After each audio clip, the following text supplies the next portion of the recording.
হয়ে গেছে বাজান, আপনার ওই বেনামাজি ব্যক্তি বাজান শুয়ে থাকে, এই মেয়েটা বাজান আপনার সকালবেলা ফজরে যখন আজান দেয় আসসালাতু খায়রুম মিনান নাওম, অমনি ঘুম থেকে ওঠে গোসল দিয়ে দিয়ে মেয়েটা বাজান আপনার ফজরের নামাজ পড়ে।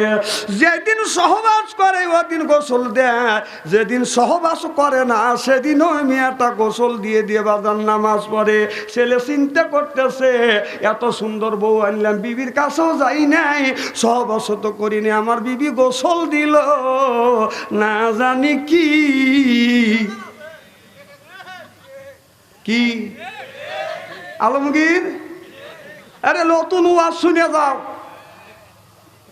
নবী সাহেব বক্সন দিয়ে দাঁত দেবো, বক্সন দিয়ে শীত করে বাড়ি ভালো আর শস্যের বল ফুল দেয় বেটা শালায়, এই ওয়াজ পাচ্ছিস কোনে?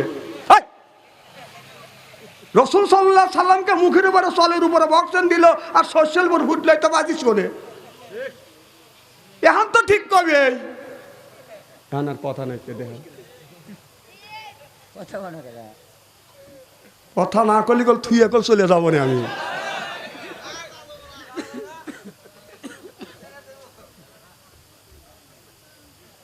খারাপ লাগতেছে নাকি আমার ভাইয়ের? আমার এই আবার লাভ দহনে যাও কিসের লেগে? জুত পাইতেছ না, খাটো মানুষের অসুবিধাই হয়। আমার ভাইয়ের আমার, এবার ছেলেটার মনের মধ্যে সন্ধি জাগে গেল, কারে বউর কাছে তো আমি গেলাম না, আমার বিবি গোসল দিয়ে দিয়ে নামাজ পড়ে, আজকে আমি চোর ধরবো। এবার ঘুমাইছে, দক্ষিণ পাল্লে মুখ দিয়ে শুয়ে আছে, বিবি উত্তর পাল্লে মুখ দিয়ে শুয়ে আছে। ছেলে বেটা সারা রাত চলে গেছে, বিবিকে বাজান টাচ করে নাই, মনে মনে চিন্তা করতেছে তুমি যে ভজরে গোসল করো, দেখি তুমি কি করো। এবার যখন আজান দিছে আসসালাতু খায়রুম মিনান নাওম, মেয়েটা অমনি উঠছে, আবার বাজান আপনার ওই মেয়েটা অমনি বাজান উঠছে, ওঠার পরে গোসল দিছে, গোসল দিয়ে ফজরের নামাজ পড়তেছে। যখন গোসল রুমে গেছে, যুবকটা মনে মনে চিন্তা করতেছে আমি সারা রাত তো জায়গা ছিলাম, এই কাম আমার বিবি কেমন করে কার সাথে কখন করলো, নাকি আমি ঘুমা পড়ছিলাম, এই ফাঁক দিয়ে যায় আপনার অন্যায় কাম করে আসছে, এখন গোসল দিয়ে নামাজ পড়তেছে। বুঝছি কথা বোঝেন না? ছেলেটা কাজে যায় না, মনের মধ্যে ভালো লাগে না, কাজকর্ম করে ভালো লাগে না, বইয়ের ধান্দা কি বউ আমি বিয়ে করে আনলাম, আমার বিবিকে, আমার বিবির সাথে সহবাস করি না, তারপরেও আমার বিবি ফরজ গোসল করি, এরপরে আপনার নামাজ পড়ে। এরপরে পরের দিন চিন্তা করতেছে আজকে সারা রাত আমি জাগবো, বিবির পাশে শুয়ে আছে বাদাম রে, চিন্তা করতেছে আজকে রাতে আমি আজকে ধরবো, দেখিস কোথায় আছে। সারা রাত চলে গেছে, সহবাস করে না, আজান যখন দিছে অমনি বিবি গোসল রুমে যা বাদান গোসল দিয়ে এরপরে ফজরের নামাজ পড়তেছে। যখন বিবি গোসল রুমে গেছে, যুবকটা চিন্তা করতেছে কাম তো খাম, এই কাম কখন করলো? কথা বোঝে না, কথা বোঝে না, কারণ এখন প্রেম করা তো খুব সহজ হয়ে গেছে। আগে লেখছে বাজান চিঠি, চিঠি যদি লেখছে চিঠির মধ্যে লেখছে তুমি কেন এলে না, মানুষ বেলি ভাবলা দেখলে কত কম না, ইতি লিখে দিলাম চিঠি আমি তোমার প্রীতি। এরপরে সকিনার কাছে রদিনের কাছে বাজান চিঠি লেখিয়া বলতেছে 200 টাকা দিলাম আমার পানের বন্ধুর কাছে এই চিঠিটা পৌঁছা দিও। এই মেয়েটা যখন চিঠি নিয়ে যায়, ওই মেয়েটার কাছে যখন দিছে, মেয়েটা চিঠি পড়তেছে তুমি কেন এলে না দেখলে কথা কম না, ইতি আমি তোমার প্রীতি লিখে দিলাম চিঠিকে। আসসালামু আলাইকুম। চিঠি একেবারে সামলা ভালাইছে। কথা বোঝে না, কথা বোঝে না, কারণ কেউ যদি দেখে সারা সর্বনাশ হয়ে যাবে বাজার। এখন তো সেই কাম করা লাগে না, এখন হয়ে গেছে বাজার মোবাইলের জ্বালা। কথা বোঝেন না? আপনারা তো এই ওয়াজটা শুনছেন, এই ওয়াজটা করেছে সারা বাংলাদেশে একমাত্র সিরাজগঞ্জের ডিজিটাল, সেটা হলো বাদশা আনসারি হাম। কথা কন না? এই যে মোবাইল ফোন আইসা দেশের ইজ্জত মাইরে আছে।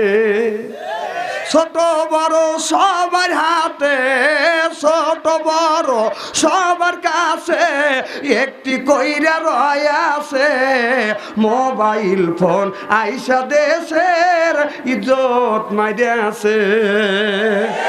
12 বছরিয়া ছোট মেয়ের কাছে মোবাইল ফোন হাতে হাতে, কানের কাছে ফোন লইয়া ভাই প্রেমের আলাপ করিতেছে।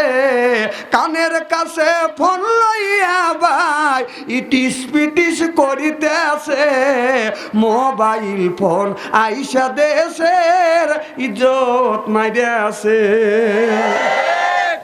শোনেন শোনেন, একজনের 4টে মেয়ে আর একজনের একটা ছেলে।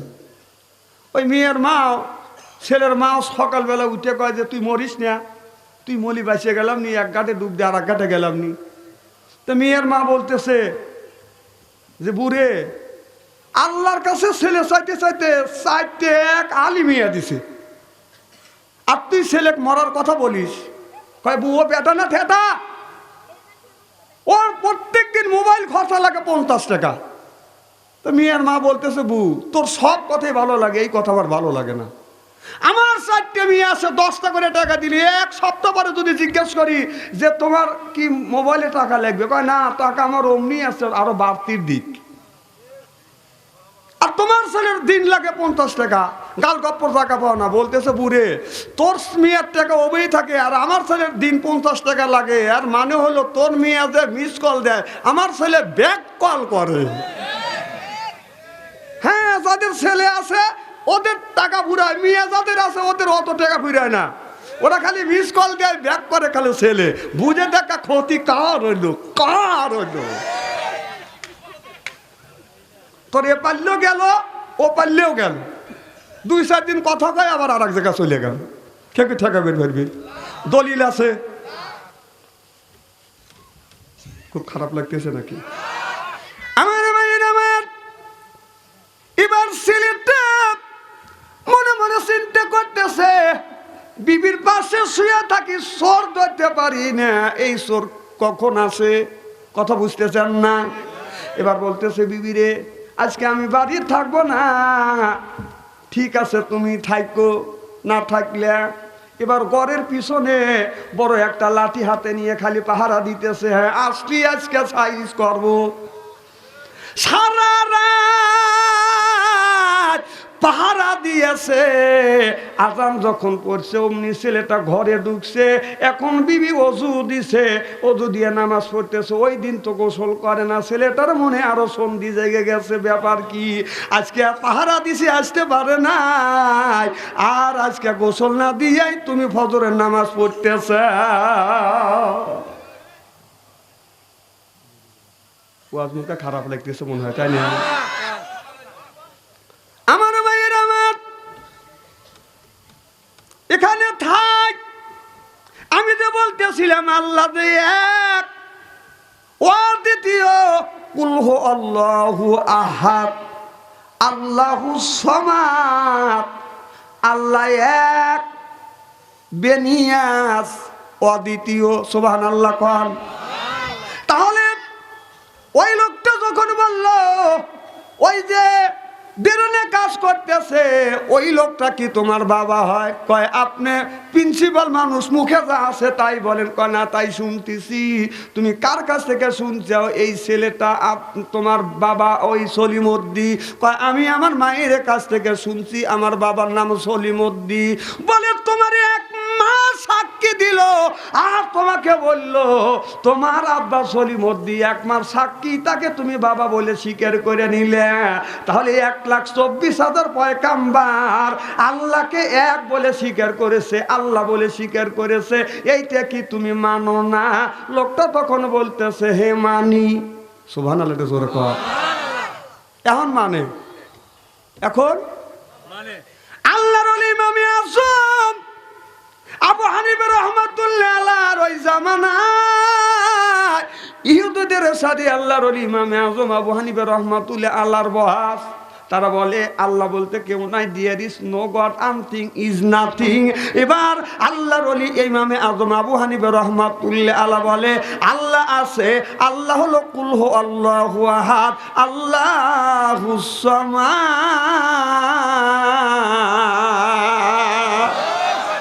অবশ্যই আল্লাহ আছে।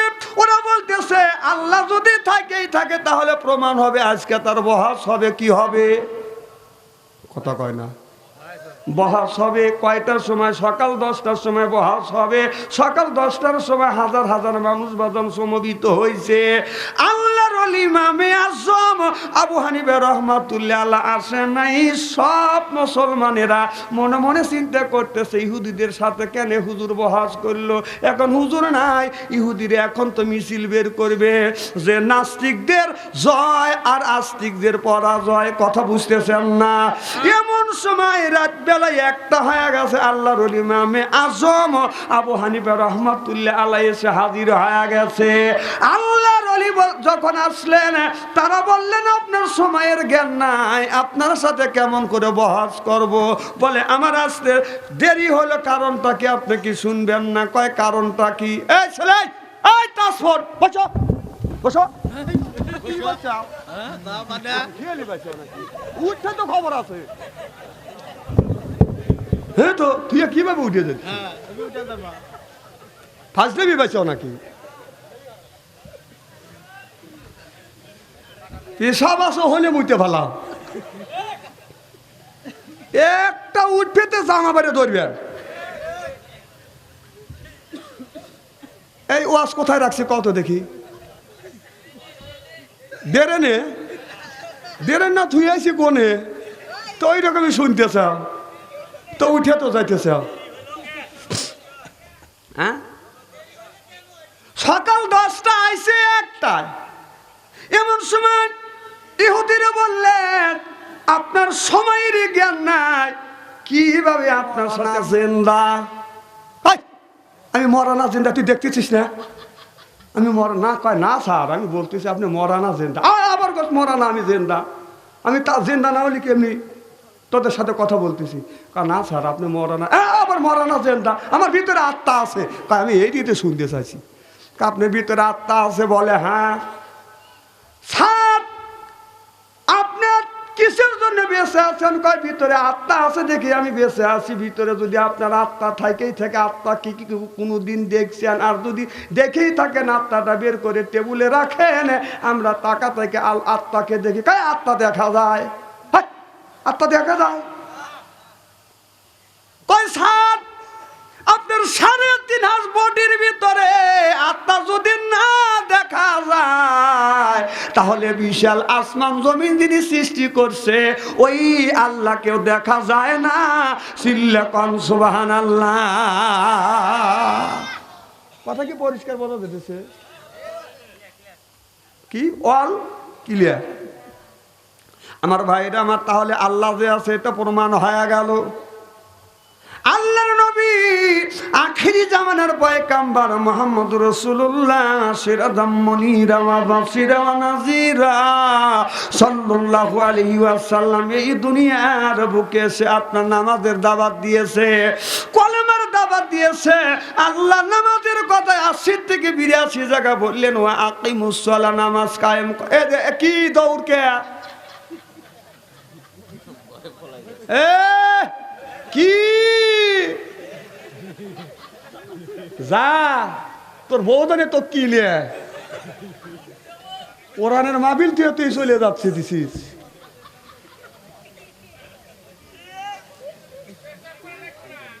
পেশা বলি ছুটি দেবো, পয়সাওয়ালাক ছুটি দেবো, আবার তার বিড়ি খাওয়ার নেশা আছে তাকে ছুটি দেবো। খাওয়া দাওয়া করে এসে বসবেন। কি ঠিক আছে তো? কিন্তু ওয়াজ যতক্ষণ চলে এতক্ষণ চলাবো না। বুড়ো মানুষ যাইতেছে আদি সাহেব আমার ধরা লাগবে তাই না? কি যেন বলতেছিলাম? আজকের ওয়াজ বাড়ি পর্যন্ত যাবে তো ইনশাল্লাহ। আচ্ছা আমার ভাইয়ের আমার, তাহলে আল্লাহর নবীরে পাঠাইছে এই দুনিয়ায় কলেমার দাওয়াত দেওয়ার জন্য সর্বপ্রথম কোরআন পাঠাইছে, ইকরা বিসমি রাব্বিকাল্লাযী খলাক। সুবহানাল্লাহ, একটু জোরে পান। আজকে এটা বাদ দিয়ে এখন পীরের দরবারে যান, বলে স্কুল খুলে আছে রে বাবা, স্কুল খুলে আছে। গাউসুল আজম মাঝবান্ডারি স্কুল খুলে আছে। আমার বাবার এমনি দাদা সিনাই সিনাই গুতো আমারা। কথা কন না কে? আমি ওইটা পাল্টাইছি, বদলাইছি, ওইটা সারিয়া দেও। বাবা স্কুল কোনোদিন খোলে নাই, কোরআনের স্কুল যদি খুলে থাকে আমার আল্লাহ খুলছে। আমার আল্লাহ শিক্ষক আর নবী আমার আপনার ছাত্র হয় আছে। স্কুল খুলে আছে রে আল্লাহ, স্কুল খুলে আছে। ওই স্কুলে আমার নবী ছাত্র সেজেছে। ওই স্কুলের এমনি দ্বারা কোরআন শরীফ লেখা পড়া, নিজেই আল্লাহ শিক্ষক হইয়া কোরআন শিখাইছে। এখন আমি পথ চলেছি শ্যামকালিয়ার নামে। আমি বলি তোর দুঃখ তো আসবেই, তুই নামাজ পড়িস না, রোজা রাখিস নেই, হজ করিস নি, যাকাত দিস নেই, তোর তো চতুর্দিক থেকে দুঃখ তো ঘিরে আসবেই। আর যে ব্যক্তি 5 ওয়াক্ত নামাজ পড়ে ওর শীতটা নেতে সুখ, ওর পয়টা নেতে সুখ, আবার সুখ তো ডানে বামে। এখন আমি পথ চলেছি আল্লাহ নবীর নামে রে। এখন আমি পথ চলেছি আল্লাহ নবীর নামে। সুবহানাল্লাহ বললেন না? পথ যদি চলতে হয় আল্লাহ নবীর পথ চলো, যেই পথ নবী চলেছে। আল্লাহ বলেন কুল ইন কুনতুম তুহিব্বুনাল্লাহ। ও নবী আপনি বলে দেন, কেউ যদি আমাকে পেতে চায় আপনার কে ভালোবাসা লাগবে? কুল ইন কুনতুম তুহিব্বুনাল্লাহ ফাত্তাবিউনি। কেউ যদি আপনার অনুসরণ অনুকরণ করে, আপনাকে যদি অনুসরণ অনুকরণ করে, ইহবিবিকুমুল্লাহ, আমি আল্লাহ ওর পিছনের আপনার ইহবিবিকুমুল্লাহ ওয়া ইয়াগফিরু লাকুম যুনুবাকুম, ওর জিন্দেগীর জীবনের গুনাহ আমি আল্লাহ মাফ করে দিব। মাফ করে শুধু ক্ষান্ত হব না, আল্লাহু গফুরুর রাহিম। আমি আল্লাহ ওর বন্ধু হয়ে যাব, গুনাহ মাফ করে দিয়ে ক্ষান্ত হব না। আমি আল্লাহ ওর বন্ধু হয়ে যাব। সিল্লা সিল্লা কোন সুবহানাল্লাহ। এবার ওই মেয়েটার কথা মনে আছে? এই মেয়েটা ওই স্বামীর মনে সন্ধি বাঁধান ঢুকে গেছে। সন্ধি যদি ঢুকে যায় স্বামী স্ত্রীর ভিতরে বাঁধান খুব কঠিন অবস্থা হয়। কথা বুঝতে চান না? স্বামী স্ত্রী যদি দ্বন্দ্ব হয়, আল্লাহ নবী বলছে সকালবেলা দ্বন্দ্ব হলো, সন্ধ্যা লাগার সাথে সাথে তোমরা মীমাংসা করবে। আর সেই বাড়িতে স্বামী স্ত্রী মহব্বত আছে, মিল আছে, মহব্বত আছে, ওই ঘরটা হলো জান্নাতের টুকরো। আর যার স্বামী স্ত্রী মিল নাই ওর ঘরটা হলো বাজান জাহান্নামের টুকরো। আমাদেরই বিবির সাথে স্বর্গা লাগে না, লাগে না। যদি লাগিয়া যায় মীমাংসা হইতে বাজান দেরি হয়। বিবির সাথে যদি স্বর্গা লাগে দেখবেন ঘরে যখন ঘুমোতে যাবেন বিবি দক্ষিণ পাইলে মুখ দিয়া বেঁকা হয়ে শুয়ে থাকে, স্বামী উত্তর পাইলে মুখ দিয়া বেঁকা হয়ে শুয়ে থাকে। স্বামীর চোখে ঘুম নাই, বিবির চোখেও। যারা স্বামী স্ত্রী ঝরকা করে দেখেন, একেবারে বাস্তব কথা তুলে ধরতেছি। স্বামী ঘুমায় না, বেশিরভাগ নতুন নতুন কথা বোঝে না, কথা বোঝে না, নতুন নতুন করে ঝরকা হয়, আবার 20 মিনিট পরে আবার মীমাংসা হয়। আবার স্বামী স্ত্রী ঝরকা না হলে এগুলো মজা লাগে না। কি কাফি আমার ভাইয়েরা, আমার স্বামী স্ত্রী ঝরকা লাগছে, বিবি দক্ষিণ পারলে কাইট হয়ে শুয়ে আছে, স্বামী উত্তর পারলে মুখ দিয়ে কাইট হয়ে শুয়ে আছে। স্বামী চিন্তা করতেছে রাত চলে গেছে 3টা বাজে, এখনো তো বিবি সারা দেয় না। এখন যদি মীমাংসা না করি সকালবেলা নাস্তা তো বন্ধ হবে, মাঠে যাব খাবার তো দিবে না, অফিসে যাব খাবার রান্না বাড়া করবে না, কারণ ওরা হলো টাইট জাইট। কথা বুঝতে চান না? এবার স্বামী চিন্তা করতেছে এখন মিল দেই, আপনার গোড় দিয়ে বিবির পিঠে সব যখন পিঠ লাগাইছে মানে ও কিন্তু টাইট হয়েছে, খুব টাইট। এজন্য মা বোনদের বলবো, মা বেশিরভাগ মা বোনেরা যদি রাগ করে সহজে কথা বলবে চায় না, বলে আমি কথা বলবো না, স্বামী মাপ চাওয়া ছাড়বো। দেন কোথায় ঠিক অবাস্তব কথা কি বলতেছি নাকি?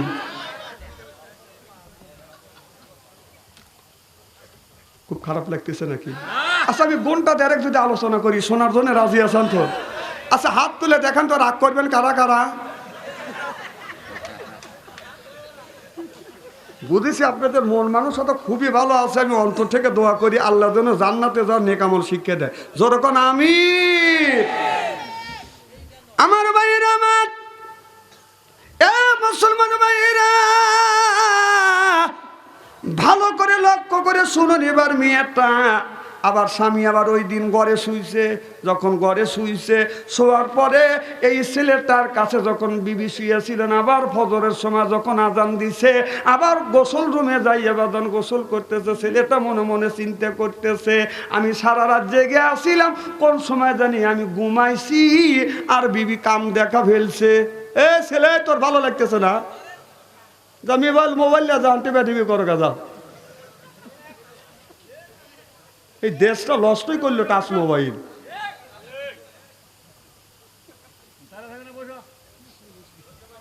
জীবনে আর এই 1 বছর পর এই মাহফিল হবে, আর কি মাহফিল হবে? ও কত মিস কল দিছে চলে যেতেছে, এগুলো আমরা বুঝি নে মনে হয়। বুড়া মানুষকে একটা উঠতেছে।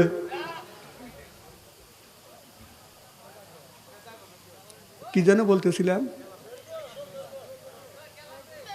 ও আজ কোথায় রাখছে মনে নাই। হ্যাঁ, গোসল রুমে চলে গেছে। ছেলেটার আর ভালো লাগে না, আবার চিন্তা করতেছে এইরকম কাম কেমন করে হয়। আবার পরের দিন আপনার বাহিরে বাজান পাহারা দিছে, সারা রাত ঘরে যায় না। আজান যখন দিছে দরজার সামনে গেছে, বিবি দরজা খুলছে, ওযু দিয়া বাজান আপনার যায় নামাজ পড়িয়া নামাজে দাঁড়াইছে। ছেলেটা মনে মনে চিন্তা করতেছে ব্যাপারটা কি, আমি যে রাতেও জেগেও থাকি, আপনার কাছে শুয়ে থেকে জেগে থাকি, বিবি এরপরে গোসল দেয়। এরপরে যখন বিবি কাছে যখন শুই না, আমার বিবি গোসল দেয় নাই, নামাজ পড়ে, কারণটা কি? বিবি রে আজকে তোমাকে আমি একটা কথা বলবো। বলে কি স্বামী, কি বলবে? বলে তুমি যে তোমার কাছে শুয়ে থাকি, আমি তোমার সাথে সহবাস করি না, তুমি ফজর গোসল দেওয়ার পরে আপনি এরপরে নামাজ পড়েন, কারণটা কি? এবার বিবি চোখের পানি ফেলে ফেলে কাঁদতেছে আর বলতেছে যে মানুষ নামাজ পড়ে না, পায়খানা করে, ওযু করে না, ও হলো সব সর্বক্ষণ নাপাক থাকে। আর আপনি যদি নাপাক থাকেন, আমি যে আমলটা শুরু করে দিয়েছি, আপনার নাপাক অবস্থায় যদি আমি গোসল না দিয়ে যদি নামাজ পড়ি, আমার সেই জিনিসটা হাসিল হয় না, যেই জিনিসটা আপনার কাছে বলা যাবে না। ও স্বামী বলা যাবে না। বলে কি হয়েছে? কয় বলবো। আপনি একটা নামাজ পড়া ধরেন। এবার স্বামী বলতেছে বিবি রে যদি তাই হয়, আজকে থেকে তওবা করলাম, 1 ওয়াক্ত নামাজ আমি কাজা করব না। এবার বিবির সাথে স্বামী বাদান নামাজ পড়লেন। এই রকম করে বাদান 40 দিন অতিবাহিত হয়ে গেল। এবার বিবির স্বামীকে সবক দিচ্ছে, স্বামী রে আপনি নামাজ পড়বেন, তাহাজ্জুদ নামাজ পড়া ধরেন। আরো 40 দিন পরের থেকে বাদান তাহাজ্জুদ নামাজ পড়া যখন ধরছে, তাহাজ্জুদ নামাজ 40 দিন যখন হয়ে গেছে, বলে স্বামী রে আমি আপনাকে একটা সবক দিব। বলে কি সবক?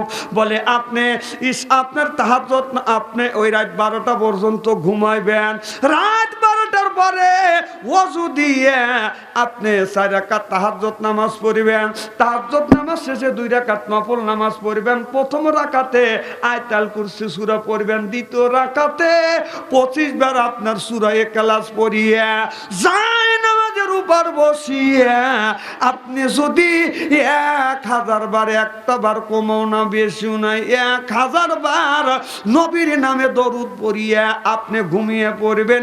এই রকম একদিন নয়, 2 দিন নয়, 4টা সপ্তাহ আপনি করবেন। ওই যুবকটা 4টা সপ্তাহ করছে, করবার পরে 4 দিনের দিন, 4 সপ্তাহের শেষের সপ্তাহে আপনার তাহাজ্জুদ নামাজ পড়ছে 2 রাকাত আপনার নফল নামাজ পড়িয়া 1000 বার আমার আমার নবীর নামে দরুদ পড়িয়া এরপরে দরুদ পড়িয়া যায় নামাজ পরে ডাইনে কাতে বাদান শুয়ে পড়ছে দরুদ পড়তে পড়তে বিশ্ব নবীর সাথে স্বপ্নে তার দিদার হয়ে গেছে।